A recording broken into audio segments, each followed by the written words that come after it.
Andy, my dude, have you heard of the magical website builder known as Squarespace? Ugh, not another Squarespace ad. I feel like every podcast is sponsored by them. Hey, don't knock it till you try it. Yes, okay, it is overhyped, but actually it lives up to the hype. Squarespace is like a website fairy godmother. With a click of a button, your site transforms into a beautiful masterpiece. A website fairy godmother? That sounds interesting. What makes it so magical? Well, for starters, those slick templates make anyone look like a professional web designer. Pick one, customize the colors and fonts to match your brand, and voila. Plus, the drag-and-drop fluid engine is so easy, your grandma could build a site on Squarespace. Well, she did knit me a lovely scarf last Christmas. Maybe website design is next. Exactly. And when you're ready to sell your Nana's handmade scarves online, Squarespace has built-in e-commerce. Add a store with one click. Get flexible payment options. Then watch those sales roll in. And when she wants to teach others her steezy scarf skills, Squarespace's new courses feature is just the ticket. Nana can set up her curriculum and enrollments and payments in a snap and become the next e-knitting influencer. Oh, wow, you really sold me with the grandma angle. Sign me up for that free trial. Just go to thenextreel.com/Squarespace and transform your site into a beautiful Squarespace masterpiece. Well, thanks, Pete. Even though it's overhyped, Squarespace actually sounds perfect for Nana's site's needs. Appreciate the warning on the ads, though. I'll brace myself next time I listen to a podcast. Anytime. Let me know if you need any help getting that site up and running.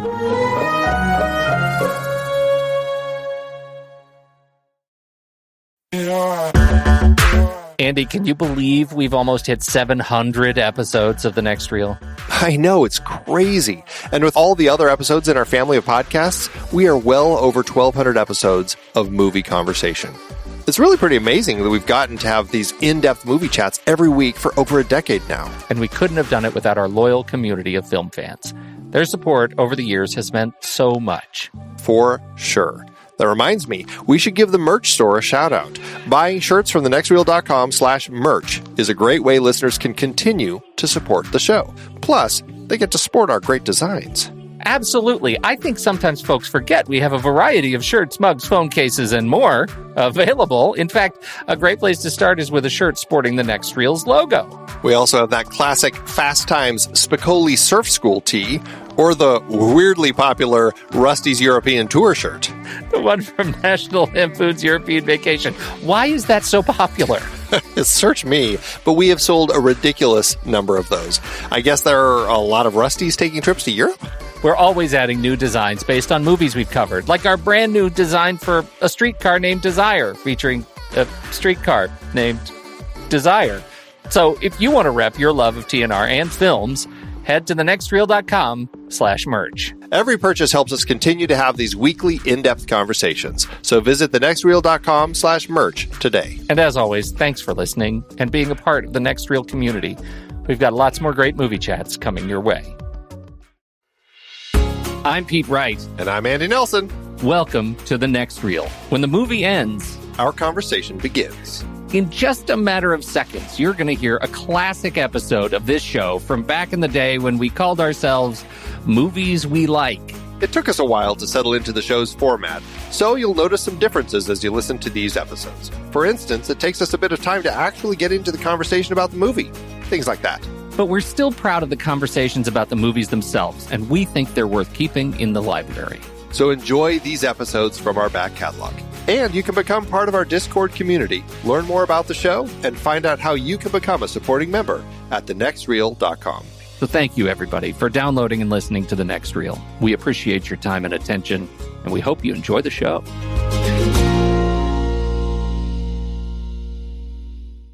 We're talking about a great film tonight, a wonderful, fun film tonight, but we're gearing up for our Guilty Pleasure series. Right. And as we were... I have a question for you. I wonder if you can pull this out. I found, as I've been thinking about the movie that I find that I am pleasured guiltily by, right? I'm guilty about a lot of media that I consume. Right. And so I thought I would ask you, Andy, can you think of not a movie, but an album that you are guilty about loving?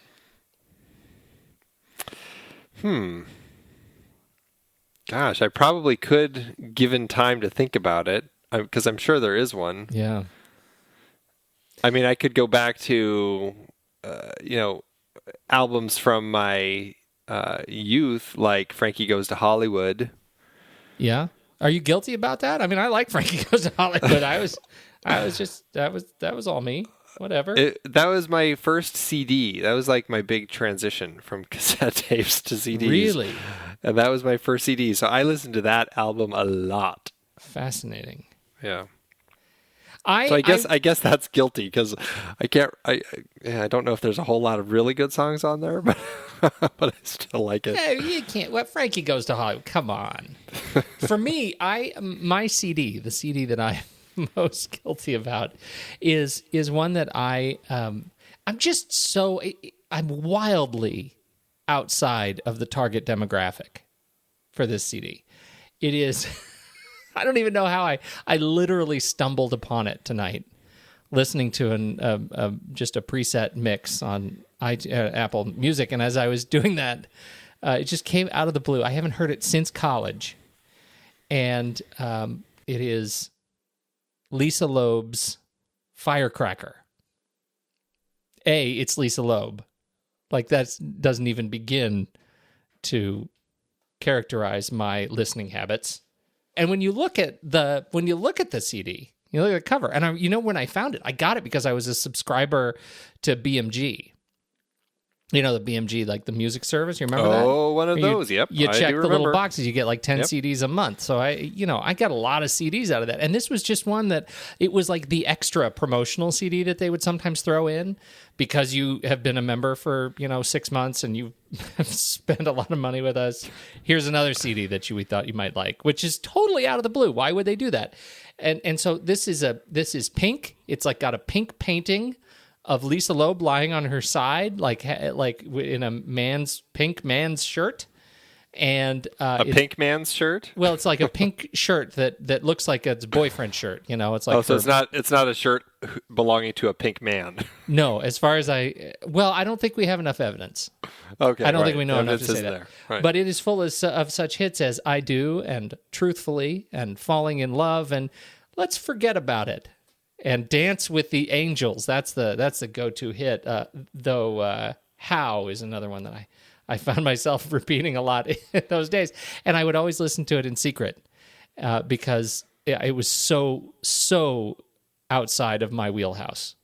At the same time, I was listening to, I was listening to a lot of stuff. It was mostly like, in college we were listening to like Big Head Todd and Dave Matthews, and right. That was our kind of thing.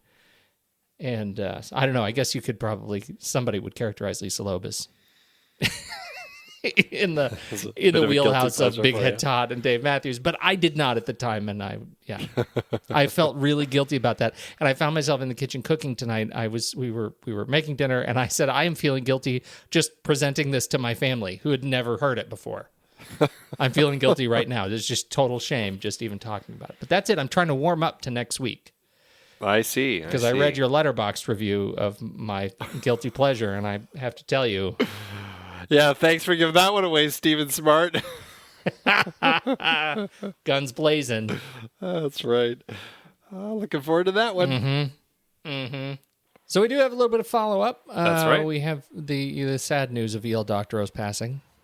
That's right, and timely with a tweet that we just got from Brendan Roberts, who wrote, "Just finished listening to the latest episode with mention of E.L. Doctorow, and then heard he died. That's what I call a powerful podcast." So, thanks for sending that tweet in. It was odd timing on our part that Pete had just mentioned him.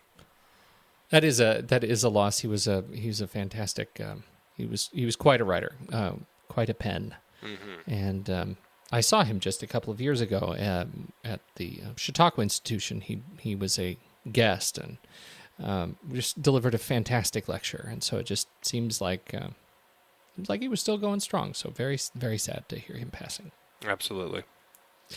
We also do have a blot spot. This is following up on the Roaring Twenties. Ben Lott has come back and he says, I feel like I generally agreed with you guys in the Roaring Twenties. It was a fine movie with some good acting performances. However, it never impressed me or stood out above other gangster movies.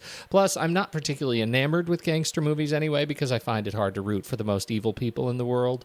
One advantage this film had was making its protagonist stand out from the lowlifes and have a reason behind his misdeeds, but I still didn't love the film. Your ranking 121 out of 193. My ranking 147 out of 193. Pretty close, all things considered. Yeah, not too far apart. Think, yeah. So, I can see his point. I think that it's a fair thing to say about the film. Yep, I do too. It did not age. It aged neutrally for me. My opinion has not changed. Yeah, I don't think mine has either. Should we tell the people where we're from? Where are we from?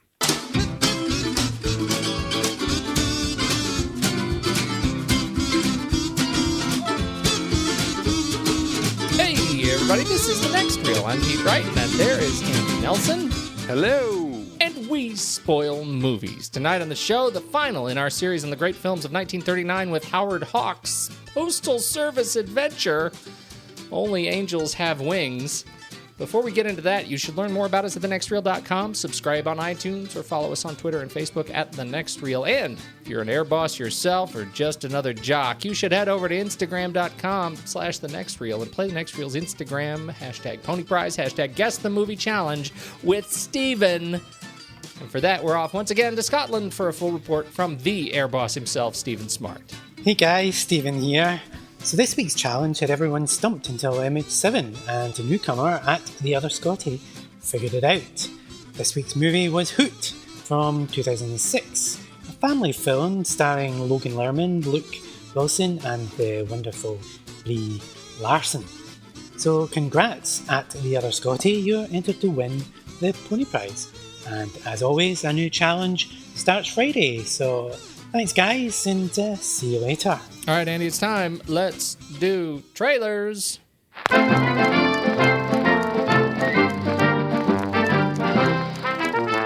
think I should go first because mine's a little bit of a downer and yours can bring us back up a little bit. Jeez.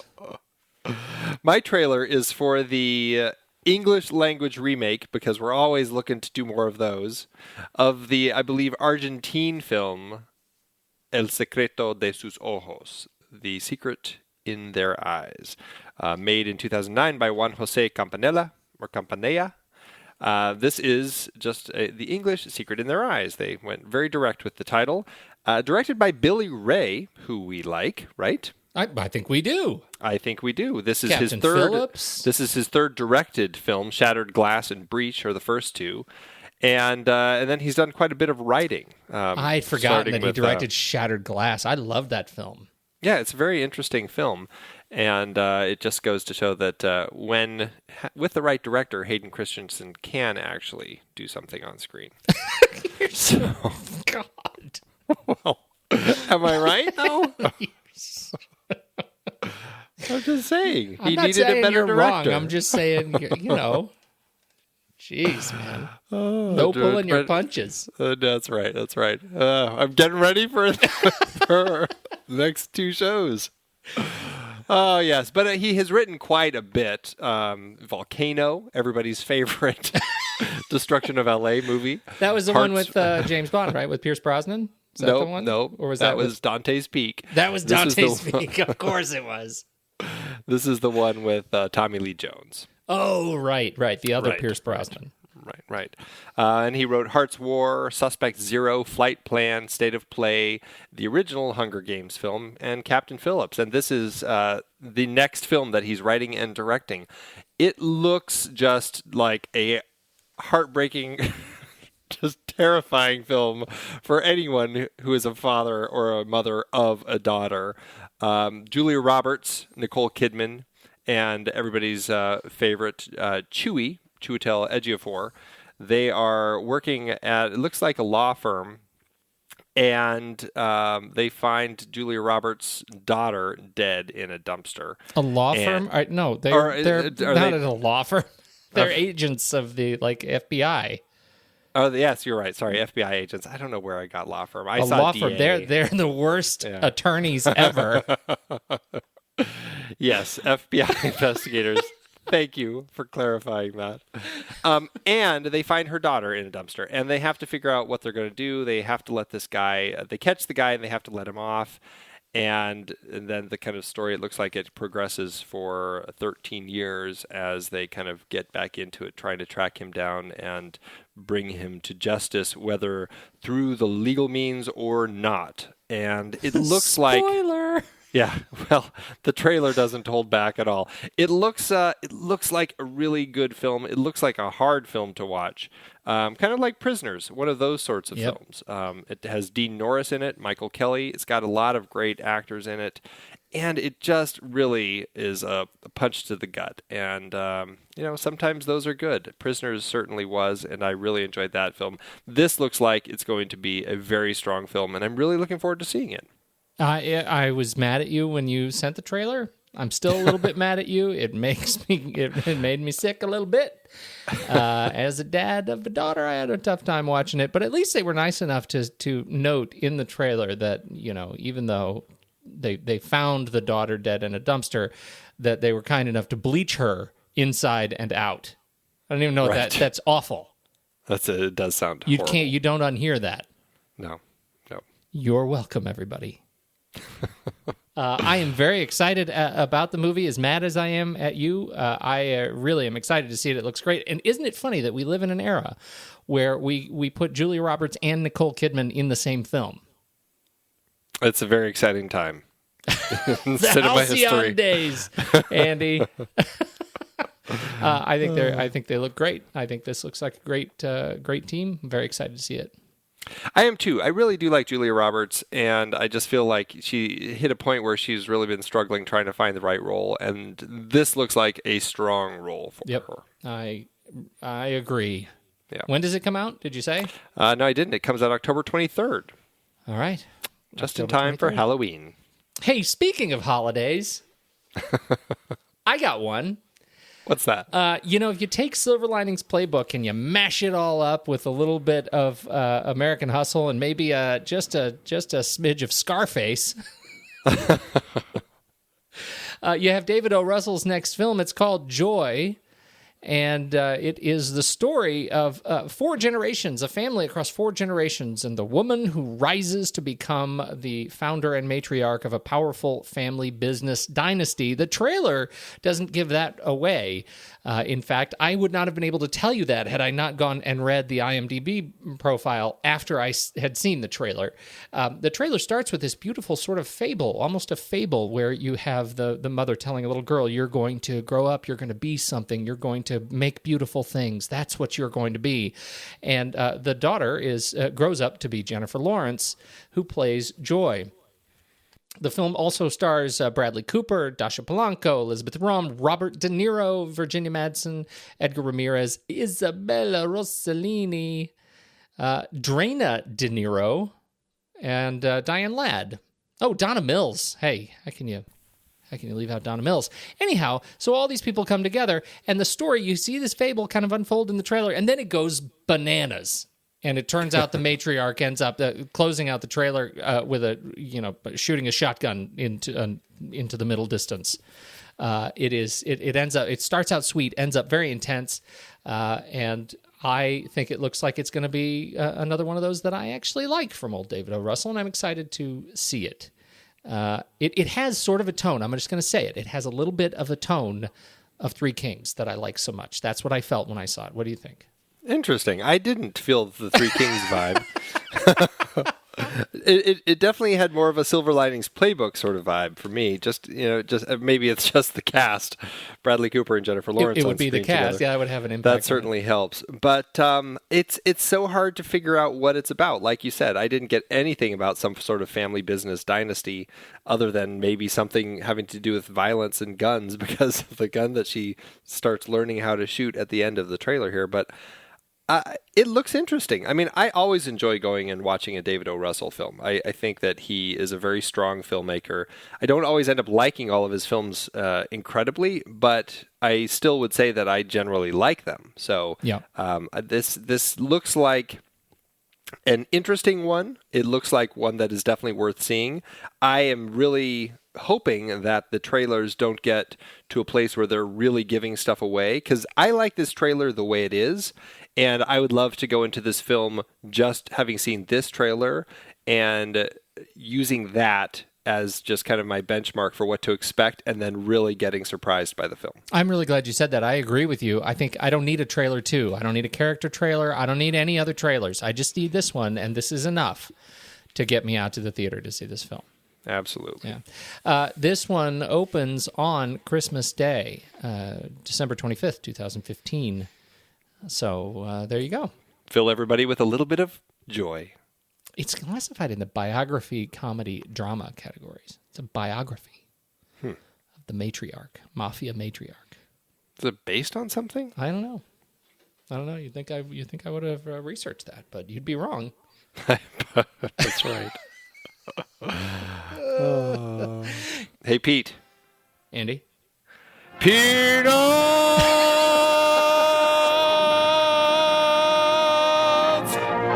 This is Barranca, a South American banana port where men live by their daring and women by their charm.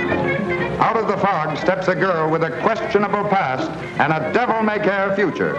Out of the clouds drops a man with a propeller blade for a heart and an expert's eye for a pretty face. Chorus girl? No, I do especially. So much the better. The only thing I can tell you about him, he's a good guy for gals to stay away from. Thank you, remember that. Hey, little chum, don't go walking around on it. Come on, Nothing the matter with it. Come here. Well, look, Well, let me put you down somewhere. Look at it. It's not sprained. Look, I just lost the heel off my slipper, that's all. And I have the darndest luck, losing one heel right after another. You're a queer duck, Bunny. So are you. Only angels have wings, created by the wizardry of a master picture maker, Howard Hawks, in the shining tradition of filmdom's mightiest achievements. This is it, Andy. 1939. It's the end of our series of the great films of 1939. Only Angels Have Wings.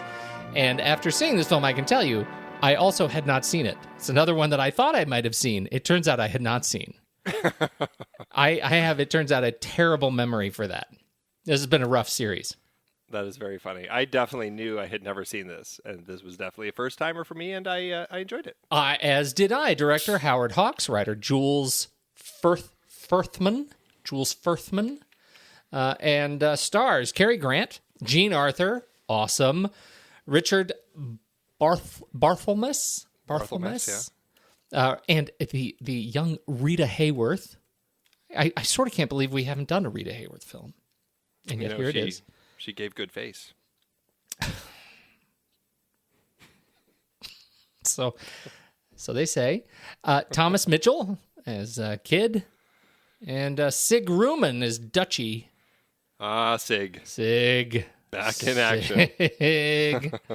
This was a wonderful cast. I'm going to say I had a great time watching this good film. How's that? I think that works. It was an interesting film. It took me a while to really connect with it. In fact, I don't know if I ever really connected with it. Right. But I enjoyed it.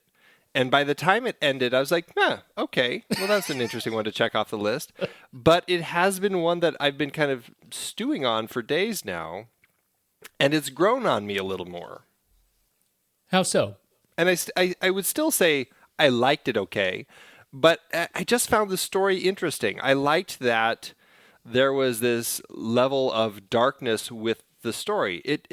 There's a wonderful blend of these characters, and basically you get all these male pilots, male as in they're delivering the mail, flying in some South American country. We don't know which one. I've actually read some.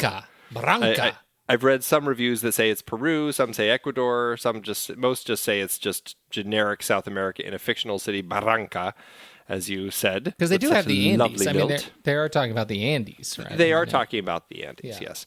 And this wonderful group of these pilots who it's a fantastic group of people. They have a great rapport. They have a great working relationship. Just everything about them is really is interesting to watch. And the ladies who kind of come into that world, it's nice how they interact. And initially, I was like, okay. I mean, it was kind of an odd blend of these two stories. But as time went on, I just kept thinking about how dark the story really was, and how these pilots would constantly be flying off to try to make it over the mountains to deliver their mail, only to possibly die or not make it and crash their plane, which we see happen a couple times, and it's pretty horrific. And the attitude that the other pilots have about that is it's just kind of such a shocking attitude, and we're really coming into this with Bonnie Lee, Jean Arthur's character. So she's kind of our surrogate into this world, and our reaction is kind of her reaction, complete shock at how they just kind of dismiss these deaths. But really, it's because they have to keep going and make this job happen. And I guess that's the part of it that really stuck with me, is just this interesting working situation that these guys were in, and how dark it was, and how it certainly is not something that it would really fly these days. I mean, I think I think people would be arguing for the safety inspectors to come in and make sure that there were some more rules, and the unions would be kind of battening the hatches and making sure that the planes didn't go up in these terrible storms, etc. But at the time, when people just had to do it, and they knew that they might die doing it, it became something that really carried heavy weight with these characters, and it created this really interesting relationship in this group. And that's what has just drawn me back to it, just the way that these pilots would kind of react with each other and react to situations that happened. I agree with you. It has an interesting sense of sort of, I don't know, I'll say post-war sort of mentality, right? You very much feel like these guys are warriors, are soldiers, and maybe some of them had been soldiers, maybe some, whatever, the case. You get the feeling that they treat their jobs very much like every day they go up and they may not come back, and they have to keep that arm's length sort of masculine distance, and that sort of sexism really comes into play too. They sort of live hard, and that's one of the things that you see, watching both Jean Arthur and Rita Hayworth trying to sort of adjust to that, to the stories that they are going to hear, the stories that they are going to be able to partake in, and those that they simply will not. And over the course of the film, you get this interesting sort of transition as the male characters sort of turn, and maybe we see a little bit of a softer side. We see a little bit more of their willingness to engage in the kinds of feelings that they may be having as they lose kind of one another, and I think that's it's played in a really interesting way, very much close to, I think, Howard Hawks' Vest, so to speak, but it's in there, and I found that tension between his, what I read as his willingness to let go of some of that message and some of that sentiment, and his natural, bent to play the more hard driving characters in the film. I found that really interesting. Like, I was walking that line with him, and I really liked it. But for me, the real standout character, I mean, Cary Grant was great. But Jean Arthur was the real standout character for most of the film for me. I just found her super charming, and anytime she was on screen, I loved her. Yes, absolutely easy to love. I mean, she was already somebody that we liked quite a bit from Mr. Smith Goes to Washington, but she was, in that film, a very cynical person. She had been turned by the system, and it's not until the end with Jefferson Smith's, his filibuster, that she starts to turn and kind of become that softer character. Here, right from the start, she's just so much warmer and just easy to love, and she comes into this, and we are, like I said, she's our surrogate. We are connected to her right away, so it just makes it so easy to just be connected to her through the film as somebody that we just want to be with. It's funny. She really is. We see her. She's not the character of transformation, right? That we see in the film. I mean, she doesn't really change so much in terms of teaching us as audience the lessons of the film, but we do see her play an incredibly adaptable character. And in the first 20 minutes, when they lose, it's Joe they lose first, I believe. Right. Yeah. When they lose Joe, and they have their rituals. The ritual is when the pilot's down, all the other pilots come in and Joe doesn't exist anymore. They each are having their drinks and they're eating their meals and they're carrying on their conversations and their party of the evening. And if anybody mentions, hey, where's Joe? They say to Joe, I don't know any Joe. Have you seen a Joe? We don't know any Joe. There's no Joe here. Right. That's an interesting sort of ritual of these soldiers. And she has a real hard time with that. And then we see her adapt to the lay of the land. She adapts to that very, very quickly and ends up being sort of the center of the party as she's a kind of a showman herself, and ends up sitting down at the piano and leading some great musical numbers. That's right. I am a little torn. I want to say that she is the change character in this film. I mean, I'm not sure who else really changes. I feel like it is her. It's a subtle change, and you're talking about adapting. I think a lot of that largely is the change that she makes over the course of the film. She goes from being somebody who can't understand this mentality and wants so badly for Jeff, Cary Grant's character, to ask her to be there and to be somebody who will be a part of his life. And he doesn't change, although he does give her that little clue at the end, which is such a wonderful moment when he gives her that double side, or that coin with two heads, and says, heads you'll stay, tails you leave. That was his subtle way of asking her to stay. And because he's not going to do it, but I do find that she does kind of make that change where she almost now has become willing to kind of accept this life that is not a life she would ever have wanted initially, because it's such a painful life to deal with. This life where they have to so cavalierly throw away their feelings about somebody when they die. And yet, when we get to the end, she is now willing to stay and be a part of Jeff's life, even though she knows that she's going to have to kind of close herself off to some of those emotions. I hear that, and I see your point, but I still think Cary Grant's character is the one to watch in terms of the lessons of the film, because for him, we have the orbit of his demonstrated inability to commit, right? I mean, he has run away from Rita Hayworth. She's the old girlfriend. She comes back into his life, and we get to experience that. He's told us that he left because he's not able to have an intimate relationship with women. They beat that into us over the course of the film, which makes, first of all, when he sits down with kids, relics after kid dies, we see him cry for the first time.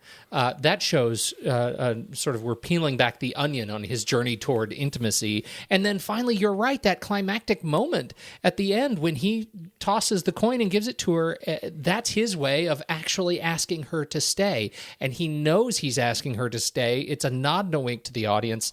And I think when he walks out that door, he's a changed man. She is as blessedly sappy as she was the day she walked in and fell in love with him that first night. I don't feel like I've learned much from her. Certainly not as much as I learned from Cary Grant's character. Did I sway you? Well, I think that you've made a very strong point, and I actually really agree with everything that you've said about Jeff's character changing in the film. I think he definitely does have that very subtle transformation over the course of it, but I think she does too.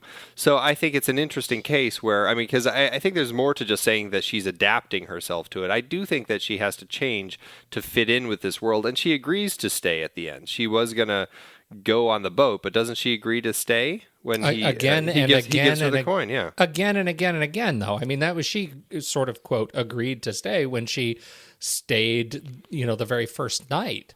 Yeah. I guess you're right. That was 20 minutes or 30 minutes of the film. Yeah, she does stay quite a bit. She's a stayer. I mean, she's a stayer.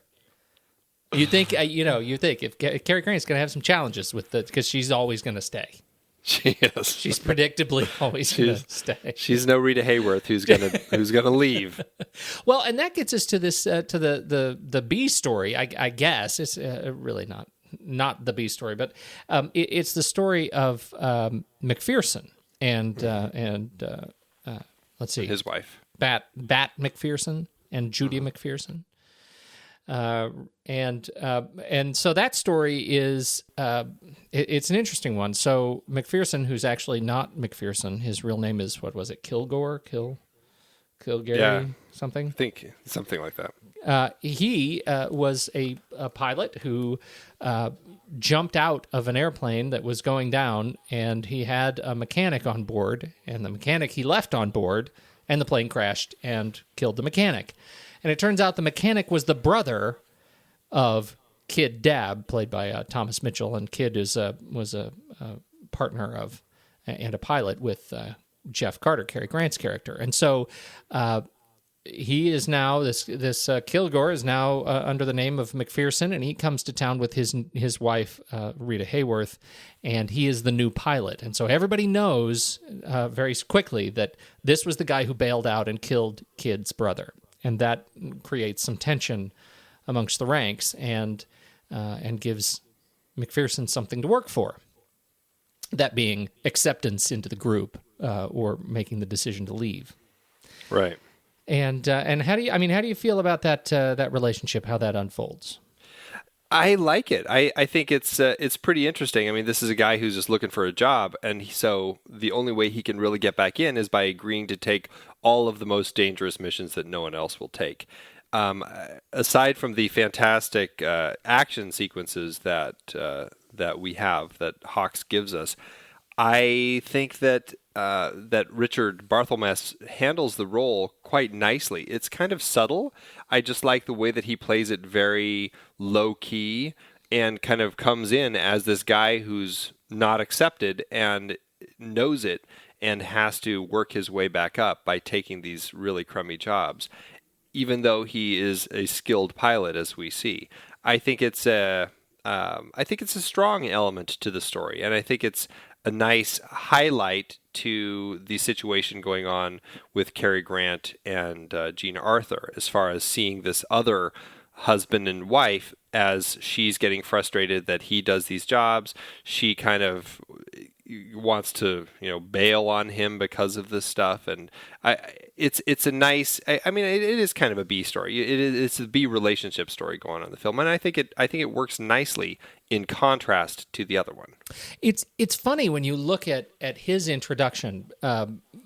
It is part of this sort of bouquet of disruption that occurs to the men of this flight crew, right? Mm-hmm, yeah. He comes in, and obviously that creates disruption. But from there on, it's a series of like bizarre little disruptions, like dominoes falling. We get broken arms, we get burnt hands, we get burnt faces, we get Cary Grant gets shot. And my goodness, can he handle a bullet? That's right. Yes. I think the most intense line of his post shooting sequence was, "Get me a drink," or "Get the doctor who does not speak English." Right. That's pretty good too. But anyway, things are falling apart, and they're little symbols of how things are falling apart, and sometimes they're really big statements about how they're falling apart. But either way, they're really falling apart, and so you get the sense that Jeff is having to walk quite a tight wire to keep things together, all the while dealing with his own, the stayer. Who is always just sort of around, whether she's sitting down with the rest of the crew or whether she's taking a bath in his bedroom without his permission. She's always there. and he has to kind of deal with it. And I thought it worked really well. I had not seen any of Barthelmess's films. Looking through this list, I have not seen any of them. He's got 79 credits. His last film was The Mayor of 44th Street in 1942. Started working in 1916. I got nothing. He is one, I can say that I was very familiar with him from my the silent film history class that I took, because very, very big in the silent era. Broken Blossoms and Way Down East, a couple films from D.W. Griffith that I saw. So I was very familiar with him from those. I don't think I had ever seen him in anything that he did in the sound era. He was one of those actors who really had a hard transition from the silent to the sound films. And at one point, I guess, after he started working in the sound films, he had some plastic surgery to try to remove some bags under his eyes. And it sounded like it was kind of a bit of a botched surgery, and it left some kind of little X's under his eyes or something, some little scars that he would always try to hide. But Howard Hawks actually liked them and had them as he didn't have him cover them up with makeup so that you could kind of see them in this film. I don't really recall seeing them that heavily in this film. No, certainly not.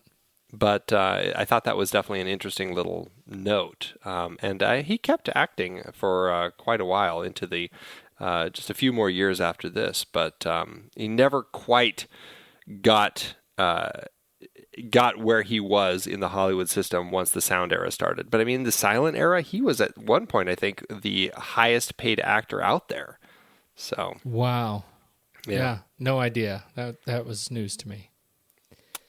Yeah, it's big. It's one of those things, when you change something like sound, silent to sound, and all of a sudden, a lot of really popular actors just could not find the work that they once got.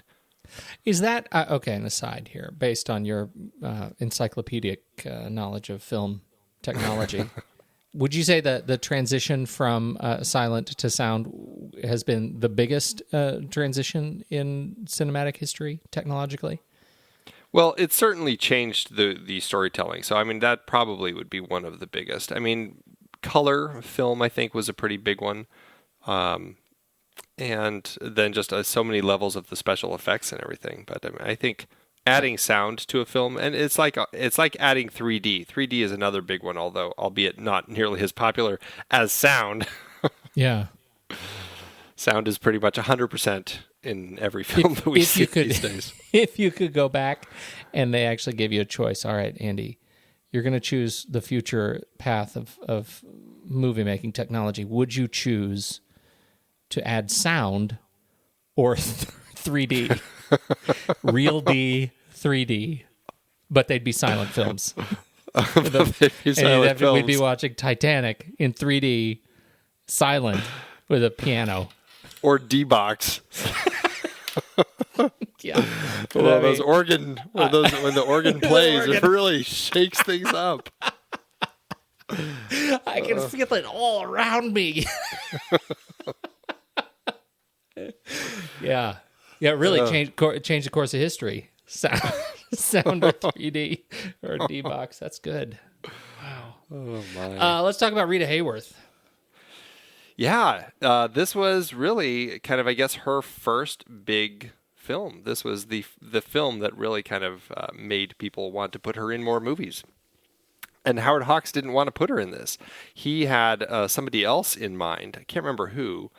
And but I think it was Harry Cohn at Columbia who was kind of like, no, you are going to use her. And so he had to use her, and I don't think he was very happy about that, but he did, and, she did a great job. I don't think he was horribly upset with her in the film, and like I said, she went on to become quite the face. Everybody loved seeing her. Her film in 1946, Gilda, is probably one of the ones she's most well known for. But she was quite the song and dance lady as well. So she was in quite a number of those with Fred Astaire. And yeah, she's one of those who, like I noted earlier, Madonna brought her up in her song. So she's made it. She did. Yeah. I did not catch that reference until like 10 minutes after you said it, the give good face thing. I didn't catch that. I thought you were being lewd. Turns out you were just conjuring Madonna, which I'm now chalking up to probably one of your guiltier pleasures that you just aren't willing to talk about. Maybe. There's no guilt in liking Madonna, Pete. What are you talking about? The actress that you did not have at the tip of your tongue was Dorothy Comingore. Oh, there you go. Yeah. Thank you. I had something else to say about Rita. Rita Hayworth. You say she's a song and dance. She's got a song and dance thing going on. I did not actually know she was the daughter of Eduardo Casino, the famous Spanish dancer. Yeah, I didn't even know she was Spanish. I didn't either. So there you go. Her name is not Rita Hayworth. It's Margarita Carmen Cancino. Yep. There it is. So, did you know that she was married to Orson Welles? I did know that, but only just a few seconds ago. Only just now. Only just now. Who else was she married to? You want to talk about that, or? She was married to Edward C. Judson, Orson Welles, Prince Ali Khan, Dick Hames, and James Hill. So, in addition to being a talented singer and dancer, she was also a good spouse. She had was a lot of practice. Or to some, maybe a bad spouse. Maybe a bad one. Whatever the case, she was practicing often her craft. Yes. Mm-hmm.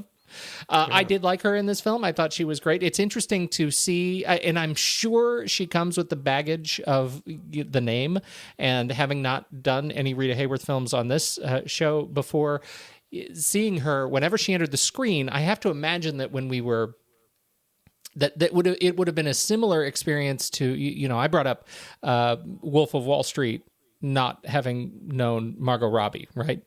Mm-hmm. That's kind of the experience that I have a feeling I would have had in 1939 seeing this film. That wow, that's an attractive woman, but I don't know who she is, and I'll bet we'll see more of her. Seeing the movie now.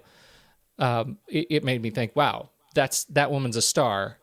She's a knockout star, and she is in this sort of B story that she just sort of comes in and out of the room, and I'm stunned that she's not in the film more.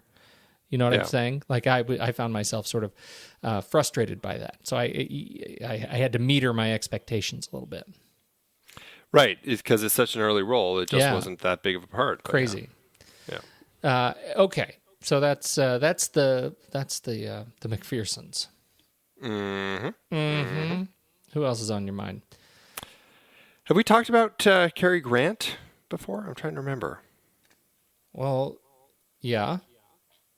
What film of his did we talk about? I'm blanking right now. Didn't we? I'm sure we've talked about Cary Grant. And yet I can't think of it. Well, that's the thing. Is like he's so famous, he's so well known that it's like everybody kind of knows who Cary Grant is. But it's like, gosh, but did we talk about a film of his? I see now. I was sort of moving on, thinking, well, we don't need to talk much about him because we've talked about him before. But I actually have to go. We did talk about him in The Bishop's Wife. Grant. That's right. Oh, thank goodness. Huh. I'm actually searching our website. There you go. Cary Grant, where are you? Yes, The Bishop's Wife. But I think that may be the only film of his that we talked about. Episode 167, if anybody wants to hear. Yeah. Talk about that. But that is right. That is the only film, according to the search on our site, that brings up Cary Grant. How do you think he did in this film? He's great. I really love him in just kind of this period, bringing up Baby, Philadelphia Story, His Girl Friday, Arsenic and Old Lace, Notorious. He's just so good in the 30s, 40s. I have so much fun watching him. He also did Gunga Din this year, which I haven't seen. That may be in one of our future 1939 series, but now I really want to see it because I just have so much fun watching him. I think he's great in this. He plays just such a... you almost want to say callous the way that he comes off, but until you really learn kind of their methodology and why they are the way they are. But I don't know. I really liked him in this. I think there was a little bit of a different Cary Grant that I hadn't seen with that element to it. Yeah, I think that's a good way to put it. I felt the same way. And it made it that much more rewarding when you see more of his sensitive side at the end of the film. I really enjoyed that. And yet, he ends with that same kind of rambunctiousness of, when they race off together, these two pilots, each with one arm, because the other is broken or shot. And they race off to fly this, when the weather clears, they go fly another mail run. That is their sort of sworn duty, and that's what they exist to do. And I just love that sort of frivolousness. You get the sense that he's just a kid, and it's Christmas morning, and he gets to go get behind the stick of that plane and take it over the mountains. I thought that was fantastic. It feels very Howard Hawksian, very just kind of like boys' adventure sort of thing. It really does. Let's take a break just for a second and talk a little bit about visual effects. This was nominated. Did it win for best effects? No, that would be our old friend. Gone with the Wind. Gone with the Wind. That's right. Of course, I would have known that. It did not win but it did get nominated for best visual effects. And I think that was the only thing it was nominated for. It was also nominated for Best Black and White Cinematography. Oh. And that went to Wuthering Heights. So it didn't win anything. But... although it was what's his name? Joseph Walker, who we've talked about before. Yes. What did you think of it? I liked it. I liked the cinematography. I thought it looked very nice. I liked the effects specifically is what you're asking. Well, particularly the past, like the weather, the past. Like this really is a film where one of the major characters, certainly the biggest obstacle in the film, is the weather. Right. Whether it's snow or torrential monsoon rain. Yep. It was I really liked the way that they made all the flying look. I thought it was very, very well done. Both the models that they used, as well as the, I'm not sure, I'm assuming that it was rear screen projection when they had the actors in the cockpits and they were filming those, and as well as the live flying footage that they actually filmed. I thought all of it looked really good. I thought it was nice. And I mean, for 1939, I was quite impressed with it. I was too. That was my sense exactly. I really enjoyed the flying. I particularly enjoyed the way they did the high pass across the Andes, and the lookout's house, Tex, up in the in the side of the mountain, hanging out with his goat. Or with his donkey, I mean. I thought that was really fantastic. And as that big 3-engine plane came by, I really enjoyed just how they built that set. I thought it was great. The piece that I don't know, the kid's death. I had a problem with kid's death. As far as the condor crashing through the window? Yeah, that was, of everything that went on in this movie, I did not, that was the one I didn't buy. Yeah, because, it looked a little. They threw a stuffed condor through the window, and he caught it, slammed it into his own face, and then fell down with a broken neck. It was a good film, but let's not take ourselves too seriously. That was a little rough. Well, it was so funny because I was watching this with my wife, and I'm like, they're like, when he had to turn around after he was trying to fly the nitroglycerin over the mountain. Yeah. And they're like, oh, just come back. Drop all that nitro out onto the condors. I was like, what? What are these guys doing? This is horrible. And they're just like bombing the birds. It's so awful. Worst. That was laugh out loud terrible. It really was. Just terrible. Oh my God. I couldn't believe that's what they're doing. And then I could say, oh, well, this is why they're killing the condors, because they crashed through the front of the planes. But, not once did they think, and this is the only reason I say this. At the very end of the film, a kid dies, and McPherson's flying the plane. His hands and face are on fire. He brings the plane in. It takes him like an hour to get to the high pass. It takes him like 3 minutes to get back to the airfield. Right. And so when you put that into the context of dropping nitroglycerin into the high mountains, doesn't that once make the pilot stop and think, gosh, I may be causing an avalanche that could crush all of my friends and the villagers? Not once did any of that come up. Right. Just indiscriminately dropping explosives in the mountains. Just dump them up there. It's just awful. Or even hit the, it's so close to their guy who lives up there. Right. The little mountain guy. Right. His donkey. Ridiculous. Oh, that was and yet, crazy. even so, I forgive it because I did have a really enjoyable time. Yes, and I do need to make a correction. I foolishly threw out Gone with the Wind because it won everything else, but it did not actually win special effects. Well, see, I immediately went to the burning of Atlanta, and I thought, well, of course that would have won. What won? That's what I was thinking too. It was actually The Rains Came, special effects by E.H. Hansen, who did the sound, and Fred Saracen, who did the photographic effects. That's the film that won. Gone with the Wind did not win. Just everything else. Just everything else. That's right. Anybody else you want to talk to? I think, but we need to talk about obviously Dmitry Tiomkin, who did the music. Yes, I thought he did a swell job here. Just swell? Just swell. All right. Well, we don't need to belabor swell.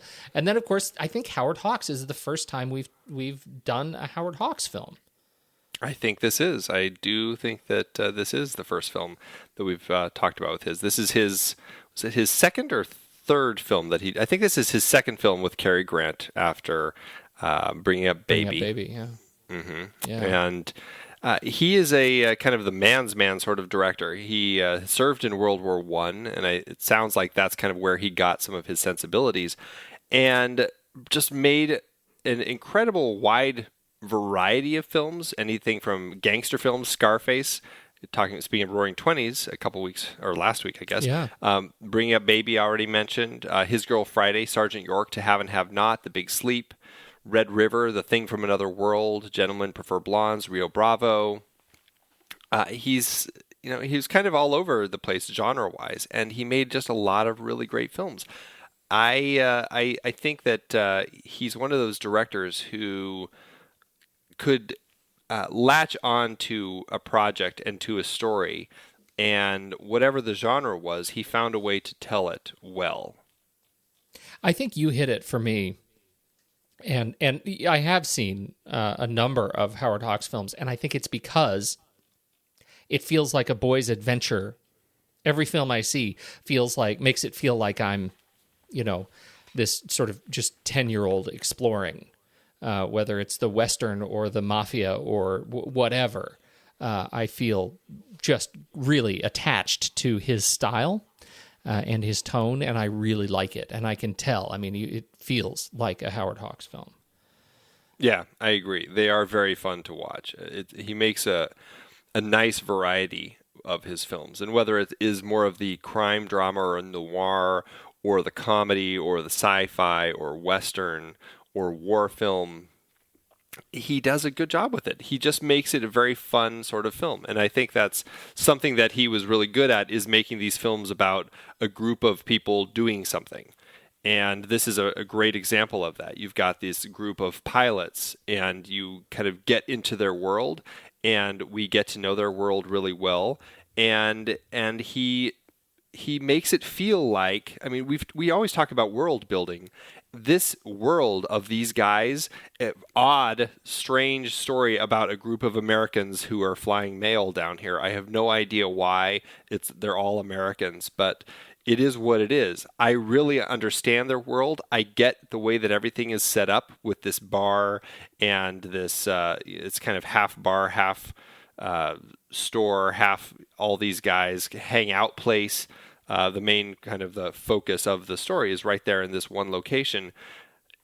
It's all focused so well on this world that I feel like it's been around for a long time, and I get it, Oh, I absolutely. I couldn't have said it better. There's this, I felt... You probably could have said it better. No. I very took much... me a while to get there. felt this sense of place in the set, and I felt like these guys were absolutely at home. And it's interesting to see a film that feels like there is so much activity and so much motion in it that really essentially could have been a play. It is a single location sort of staged event, and that I think cutting away to the planes that gives us the sense that this has a broader scope than it does, and it really is an intimate production that feels much larger than it is. Yeah, absolutely. Anyone else on your list that's hot you want to talk about? I think we pretty much ran through it. I mean, we mentioned Sig Ruman. It's great seeing him again in here. And, of course, good old Thomas Mitchell. It's always wonderful seeing him pop up again. The crew, I think I mentioned Joseph Walker. This is, another one of his films in 1939. We already talked about him with Mr. Smith Goes to Washington. Just a fantastic cinematographer who was born in Denver. Fancy that. There you go. Home turf.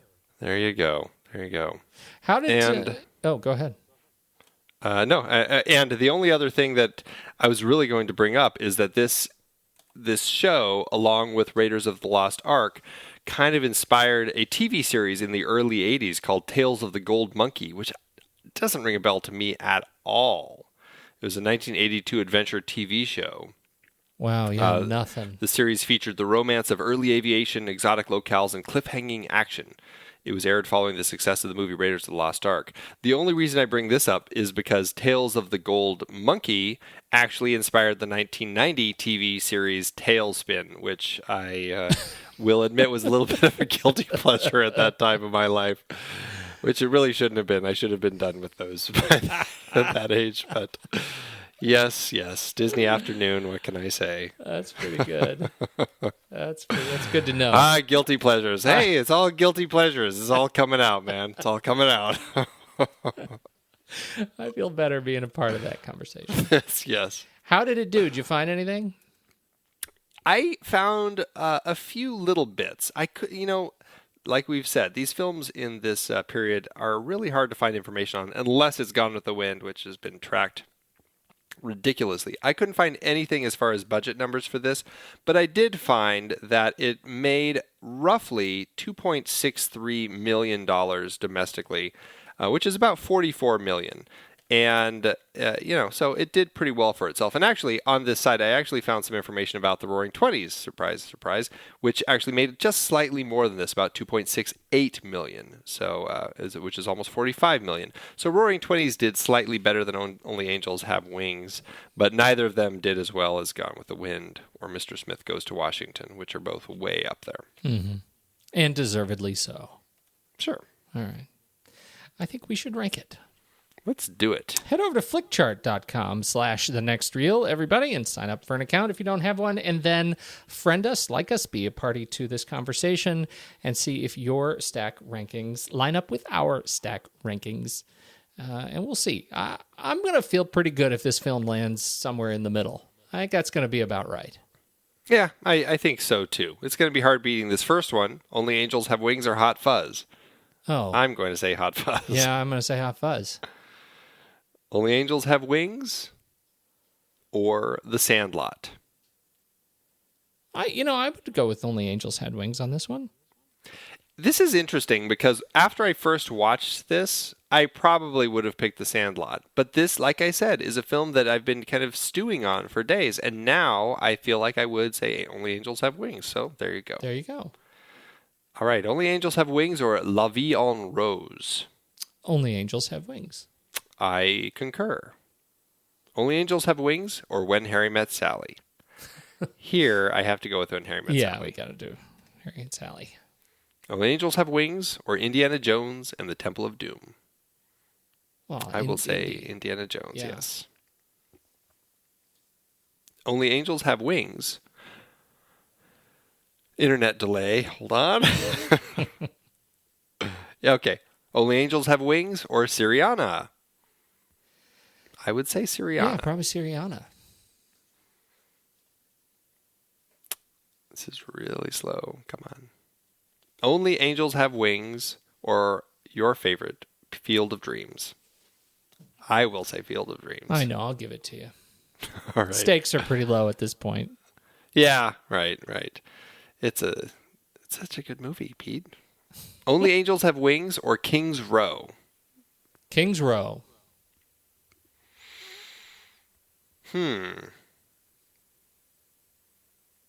I don't know. I might say Only Angels Have Wings on this one. Over King's Row. I don't know. They both have interesting dark elements that I like quite a bit. I'll go King's Row for you. I'm pretty easy on this one. I think I'm pretty flexible. So I'll say King's Row. All right. Yeah. I'll take your flexibility. All right. Well, there you go. 122 out of 194. All right. That's all right. It's somewhere in the middle-ish. Somewhere in the middle-ish.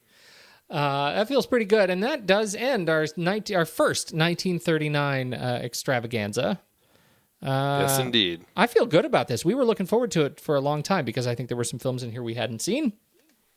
And and just to get a sense for why people absolutely adore 1939, I feel like I have a better vision of that. Yeah, it's nice to go back and look at these big films that were churned out when the studio system was at its peak and really see what people latch onto as far as kind of these classics that define what so many people call the best year of film. So it's, I don't necessarily feel that all of these are like some of the best films ever, but I do feel they all represent really strong films that came out of the studio system at the time. Yeah. I think that's a good way to put it. I think they, the suite of films that we have talked about certainly cement that. And some of them obviously made a non-trivial impact on us and on this show. Having one of them actually shake up our top five is kind of a big deal. So I call that a win, and I'm looking forward to where we go. Now, I'm actually looking forward to doing this again next year. Yeah, I am too. I'm looking forward to. I may have to jump into some more 1939 films between now and then because I'm kind of in the mood right now. Yeah, got me all into it. Yeah. Hey, speaking of in the mood, where do we go from here? Well, Pete, we are going to. If people haven't been able to figure it out yet, we're delving into our guilty pleasures. That's right. We've got one of my guilty pleasures and one of your guilty pleasures that we're going to be talking about. These are always fun to do, at least fun for us. I don't know what other people think. I think we got it this year. Last year, we did The Adventures of Buckaroo and Banzai Across the Eighth Dimension. That was mine. Mm-hmm. And yours was... what was it? The fantastic Nicolas Cage film, Knowing. Oh, no wonder I couldn't place it. And yet, still, I think with those films, I think there is a case to be made that you don't necessarily have to feel guilty to watch those films. This year, I think both of us, I ascribe great guilt to myself and to you after now finishing your film in preparation for that show. We should feel bad about the films that we picked this year. Probably should. We absolutely should. I wonder how many of our listeners are actually going to tune into those two episodes. You know, sometimes you got to. It's a labor of love, Andy. Sometimes you just got to do it for you. That's right. It really is. I think in this case. I can't wait to talk about it next week. We are starting it off with Volunteers. Yes, Nicholas Meyer's 1985 Tom Hanks film with John Candy, Rita Wilson. Oh, yeah, it's going to be good. There's a reason you can't find it on streaming. Let's just say that. You can hunt it down at a garage sale. You'll count yourself lucky or not. There you go. That's it. Volunteers next week. Thanks, everybody. We're pre-recording those, and so we're going to be off for a couple of weeks and may not be around to respond to emails and things like that for just a little bit while we take a break. So these hopefully the guilty pleasures will we'll provide some sense of entertainment over the next couple of weeks. But thanks for everybody who's written in and commented and shared their thoughts. We appreciate it. And we'll catch you in, when are we going to catch them? It's in we'll August sometime, early August. Yeah, we'll catch them on our August 14th-ish episode. Yeah. Episode 200, Pete. Holy cow. Wow. Yeah. Wow. All right. 200. Well, thanks, Andy. Until then, I got to go to bed. All right. I'm going to go drop some nitro on some condors out back. Mutual of Omaha's people. You can count them in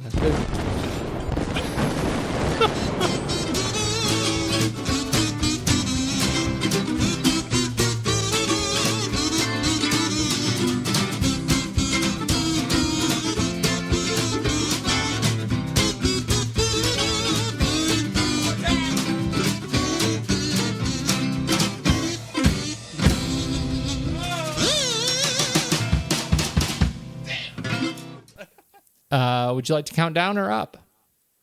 Let's count down. All right. Then I bring you this hit from Tina. She says, "What's bad is good," coming in at 2 stars. Jean Arthur is probably my favorite actress of all time, but if this had been the first movie I'd ever seen her in, I would have never given her a second thought. Usually, Jean Arthur plays strong women, even when all sweet and innocent. She's a delight. I even have a biography of her.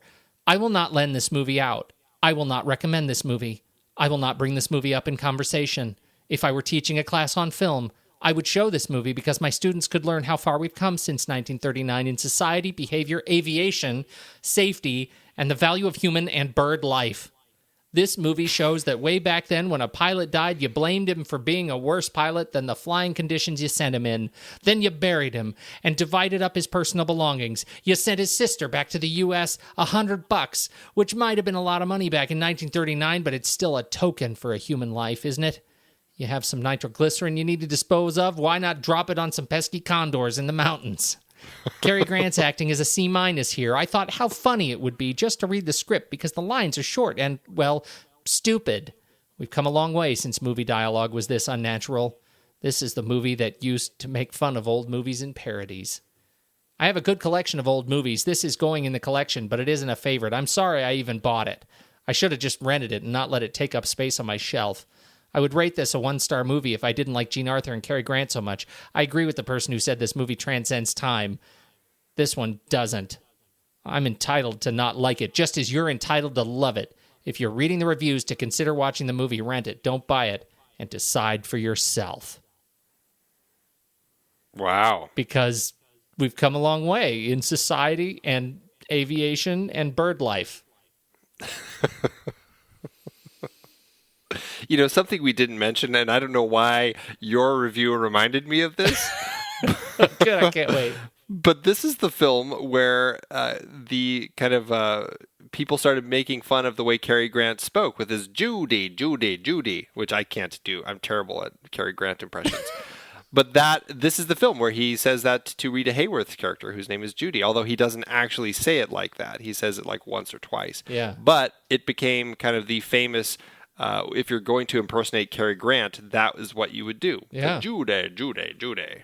See, I did it again. And I thought I'd get better, but no, I think I got worse. I'm going to change up my ringtone on my phone, unrelated. That's going to be it, is you just being Judy. Followed by peanuts. What's yours? Well, I'm torn. Now, do I do the long 1-star or the short 1-star? See, you got to know. I couldn't truncate that. That was genius. Yeah, I know. You really couldn't. You definitely couldn't. I think I'll go with the short one just to save our poor listeners. This is a 1-star by Ray, who just doesn't understand how the star ratings work, because Ray says, "Is a very good movie." I think I need to do a little more Russian with that or something. Do it again. Because it feels Russian. It's a very good movie. Oh, that was a full-on Chekhov. Yeah. I no, if it's Chekhov, I got to know. It's a very good movie. I didn't mean Pavel Chekhov. Thanks, Amazon. It is hard to believe we have been having in-depth conversations about movies since 2011. You are telling me. Producing this show week after week requires a ton of work behind the scenes. If you'd like to help support our efforts, one easy way is by using our Originals page when shopping for books and movies that we've covered. Just visit thenextreel.com/originals. Your purchases made through our links give us a small commission at no extra cost to you and allow us to keep having these great discussions. Season 5 had some great adaptations, like our Meryl Streep Oscar-nominated performances series. We covered adaptations like Kramer vs. Kramer, Sophie's Choice, and The French Lieutenant's Woman. It's a real Sophie's Choice between those books. You see what I did there? Yeah. And I don't think it's quite at the level of a real Sophie's Choice.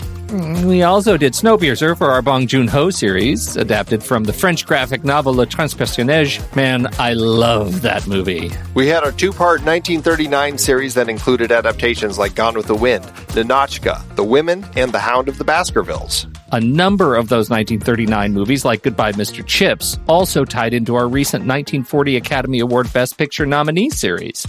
Our naughty children horror series had creepy adaptations like The Bad Seed, Village of the Damned, The Innocents, and Children of the Corn. For our Hayao Miyazaki series, we talked about his take on Lupin III with The Castle of Cagliostro, plus his own The Wind Rises. Some great listener choice picks too, Viridiana and The Great Escape. And for our David Mamet Wright series, The Verdict, The Untouchables, and Glengarry Glen Ross. Plus, Kiss Kiss Bang Bang from our Shane Black series, adapted from Brett Halliday's novel, Bodies Are Where You Find Them. Dive into the sources for all of these at thenextreel.com/originals. Every book you buy helps support the show. Check out thenextreel.com/originals today and find your next read.